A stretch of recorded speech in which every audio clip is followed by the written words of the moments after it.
Welcome to the Bearcats Den with President Taylor. I'm Ivy Taylor, your host and president of Rusk College. Today we have one of our own faculty members from Rusk College as our guest, Dr. Anna Scott, who is assistant professor of speech and theater here at Rusk College. Welcome, Dr. Scott. Thank you. It's great to be here. Well, I've been looking forward to this conversation. We've chatted a little bit in the past. I think it would be really interesting for the viewers to know a little bit about you, your history, and your connection to Rusk College. Okay. I have a literal connection to Rusk College. I'm actually a faculty brat. So I grew up on the hill where the softball field is. That's initially where I was. My parents met here. My dad was SGA president, class of '64. They actually had their wedding here. I was born in Iowa while he was in graduate school. So, and then they came back. So I've been in Holly Springs most of my life. I don't remember Iowa at all. Wow. Yeah, this is literal home. So I'm coming back after more than 20 years away, because I left for boarding schools and colleges and grad schools and trips around the world and stuff.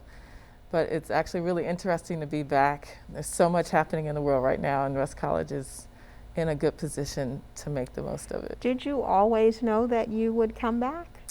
No, actually I did not have that thought until I think I was on year 7 or so in LA watching Black performance artists and Black actors in particular reaching their 60s and 70s and still having an audition.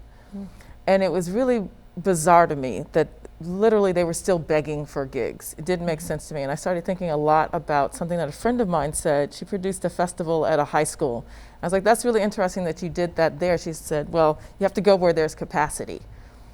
So then I started thinking about Rusk College and the Doxy, and it's like, well, there's a lot of capacity there. And there are all these people shoved in this little corner of Los Angeles not getting anything done. What are we doing? So I started to seriously think about where could I go, where I could do the most with the gifts I have, but also build pathways for younger people to meet the types of people I was having relationships with in LA that no one was listening to. Like, these are some pretty awesome folks. So I'm pretty, that was the thought, and then the mission turned into, okay, I'm just gonna build a little network, a little ramp, because we can't have those folks die with all of the stuff they've learned, all the things that they know, and not pass it on, because that is really what we're about to watch happen. Well, help me understand how you gained your interest in theater. From here, actually, from the Doxy. Rusk College, when I was little, was like, I don't know if you ever saw the movie Undercover Brother with Super Soul Sister and the Black Power of this. That was my youth, right? People with these big blowouts and LTDs and driving around in the car. And one of the parts of that was the Essence Fashion Fair. Oh, yeah. That used to come every year to the Doxy. And people in their furs, and the coat room was the coat room. You know, there would be these big processionals. I will never forget, I was in one of the things, they put me in a dashiki and blew my hair out, and we threw petals and stuff for the models to come through behind us when we were walking down the Doxy.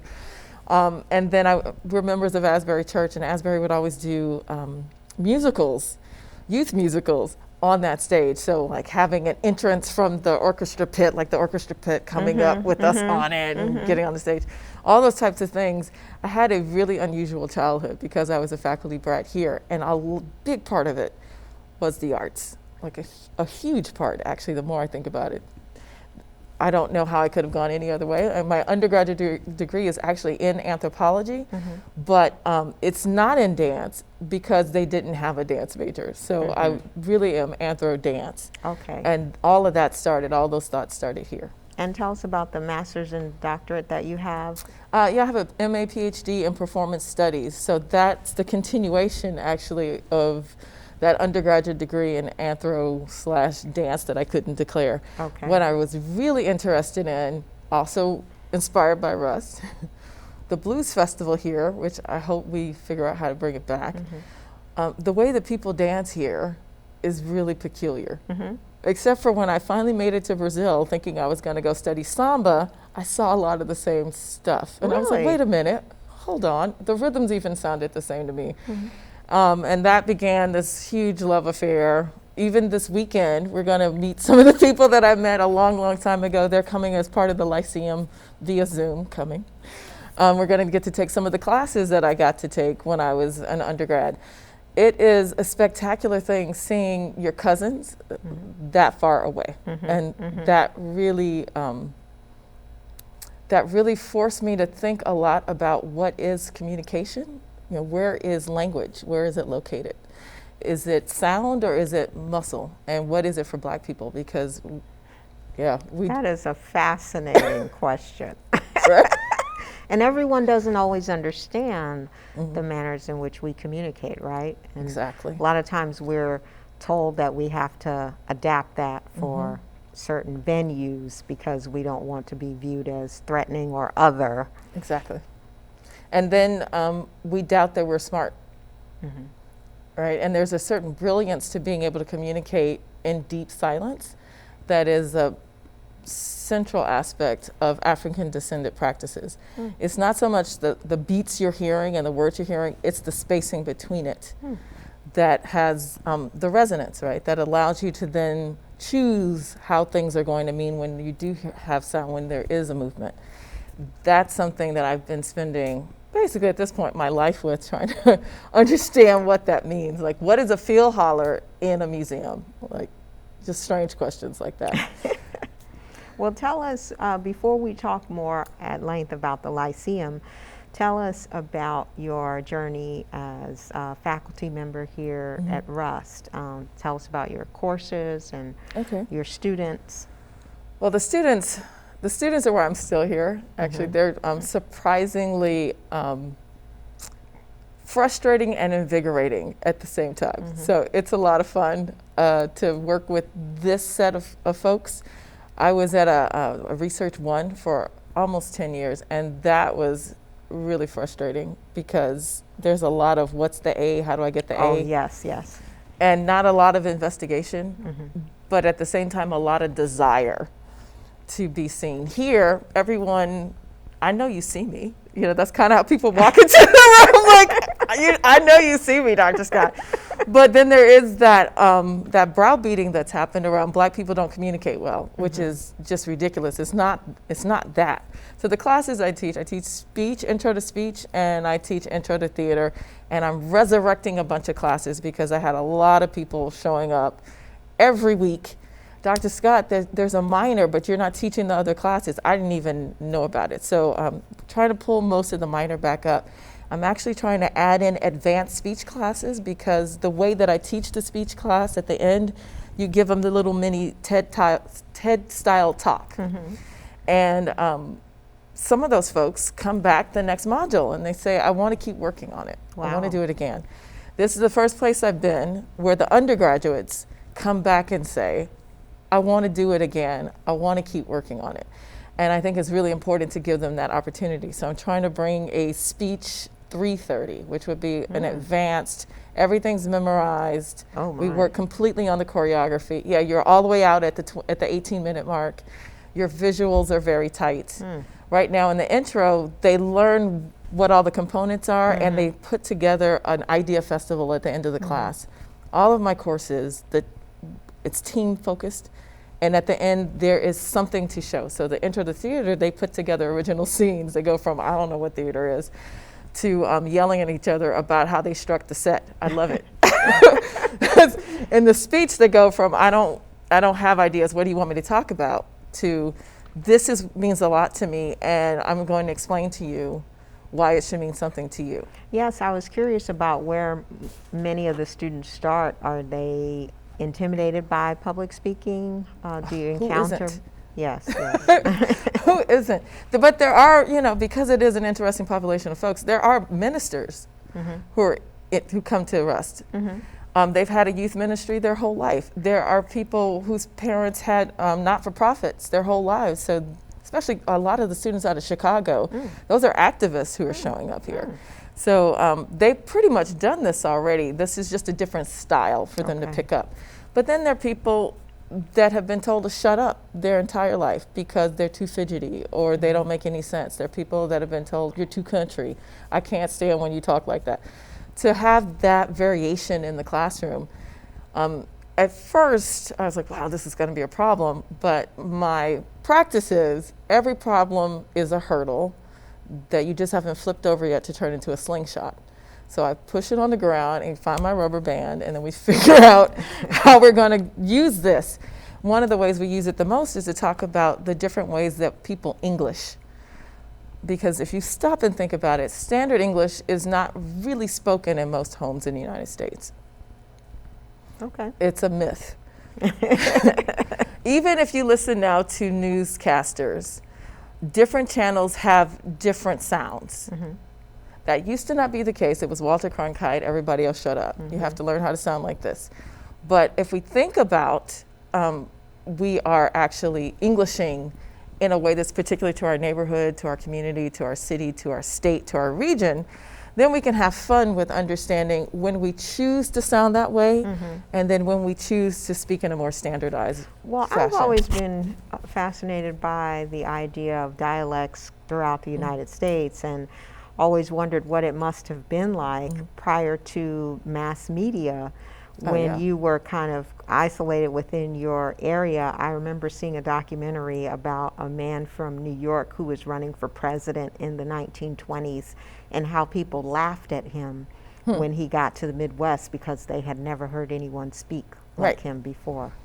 Oh yeah, it's pretty wild. When I went to boarding school, I went to school in New Hampshire, and their R's sounded like this. They parked the car in Harvard Yard, and I, what are you saying? And I was like, you can't make fun of me for saying y'all. If that's how your R's sound, y'all is actually grammatically correct.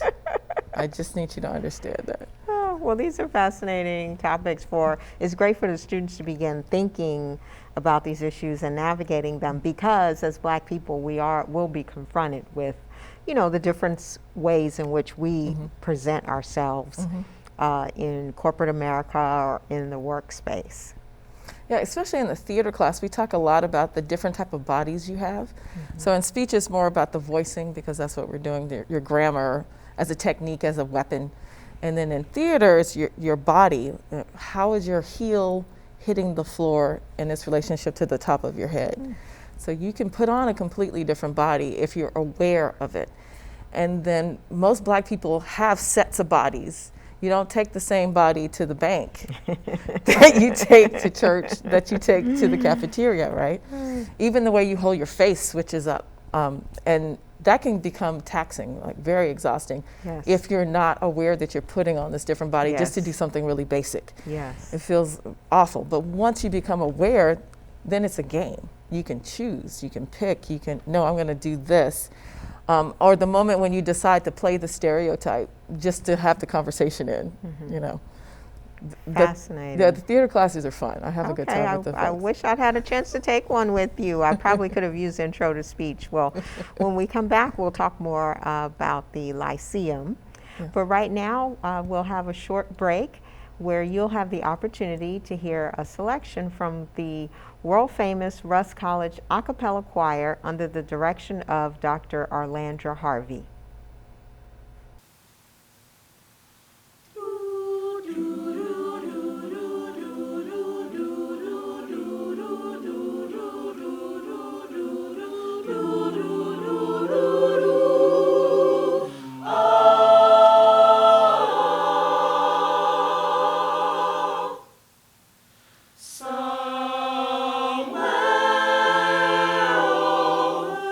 Rainbow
Welcome back to the Bearcats Den with President Taylor. I'm Ivy Taylor, your host, and we are rejoining a conversation with our guest today, Dr. Anna Scott.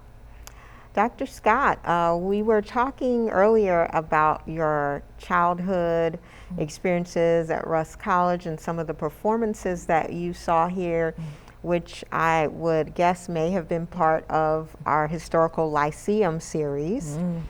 And you have recently taken over as the person leading Lyceum for Russ College. So will you tell us a little bit about Lyceum, its past, and what you anticipate for it in the future? Okay, so the Lyceum is a way that we bring the world to Russ College students, in particular the artistic world and the public speaking world, not necessarily in a way that is more connected to, say, one of the practices of like debate or political speeches, but we're really interested in popping open the mind a little bit and giving the students something to investigate that's more intriguing, more artistic, and not necessarily feet on the ground. However, we're in a time now where we need to understand how all of those, even the pretty things, have a certain politics to them, and that they're working in our lives at all times, even when we're not cognizant of that fact. So the Lyceum is making a transition this year from kind of parachuting in, here's a musician and then some time will go by. Here's a soloist, some time will go by. Here's a whole band, some time will go by. Here's here's a piece of theater. There's a great student theater company out of Louisiana that comes through. This time around, we're trying to see if we can be of service to the greater community, especially to the faculty, as they're planning out what they're going to do for the year, and to the students in terms of creating a cohesive identity, things to talk about together. So we're having themes. The theme for this year is grounded earthseed pedagogy. Okay. So the committee read the book Parable of the Sower by Octavia Butler, and we planned out an entire year's worth of stuff. We thought COVID would be mostly done with us by April. I don't think the Rona's going away. No, So unfortunately. we're trying to figure that out. But with this theme, we've ordered some books actually, so students can go to the bookstore and pick up a free copy of the book. Oh, okay. And read this book along with us. And so all of the different artists we're inviting in, artists and speakers, are around this idea of the main character in the book. The book is set in 2024. And everything has gone sideways in the United States. And so when the book opens, her stepmom is explaining to her, oh yeah, there used to be so many lights, and then it happened. And we don't know what it is until we get to the second book. Okay. But one of the things that's going on in this book is this young girl is making her own religion. She's created it quite by accident as she's trying to walk to freedom. Her city gets overrun. There are no services. There's all this like awful. But if you read it more carefully, there's a lot of hope in that. There's a lot of opportunity. And the fact is, she creates a whole new community. She loses one, creates an entirely new one, creates an entire city eventually. So we're bringing this into campus around this idea of what can you do? You know, that song, it's my grandma's favorite song, This Little Light of Mine. Yes. There's a way that this girl becomes a woman just being a light. Okay. Just walking in her own truth, literally walking. She walks from Southern California almost up to Oregon in the book. It's crazy. It's a great novel. So we've had a lot of science fiction is obviously inside of that. Our first speaker was Cherie Renee Thomas, award-winning science fiction writer and editor from Memphis, Tennessee. Wow. Super excited. We were so excited to kick off that way. Our next thing that we're doing this weekend, we're going to back up and look at African traditional practices in the diaspora, because that's also a big part of the book. The main character's name is actually a Yoruba name. Her middle name is Oya. So we're going to go to Brazil. So we're having Brazilian artists Zoom in to us, and we're going to take a 3-hour workshop. Okay. Yes. What will be included in that workshop? Singing, dancing, and storytelling. So we have an elder who will be telling stories about the hunters. We have a master dance teacher who's going to be showing some of the moves. and live percussion on that side. So everything will be in the same location. I'll be here doing a little bit of translation for the story. And we have another translator in Pennsylvania who'll do translations for the, just the basic, this is what's happening now type of thing. And is this open to the public in It's general? open to, so we've negotiated, it's a partnership with Vive Brazil Dance Company out of Los Angeles. We've negotiated 100 free slots for Russ College community folks. Beyond the 100, the fee is $29, and it goes to helping Donna Cece, who's the elder who's going to be telling the story. She runs the foundation for Pierre Verger's work. Pierre Verger was this very, very famous French photographer who converted to an African traditional religion and has all these pictures that he took and all these books that he's done, and there's a foundation in Brazil. So that work will go to stabilizing the collection. The collection travels around the world, but also the little kids. They have a children's school there.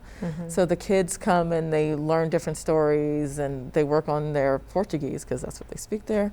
And they also get to meet international scholars like myself and others who come through the foundation ever so often. So what are your reflections so far on using the virtual medium for a series like this? It's very different. It's a little hard, but it also opens up a lot of things. I was talking to Vive Brazil for 2022, but this opportunity just popped up, and because everyone's at a distance, it was easy to make it happen. In terms of sound, that's the most complicated thing, trying to figure out music.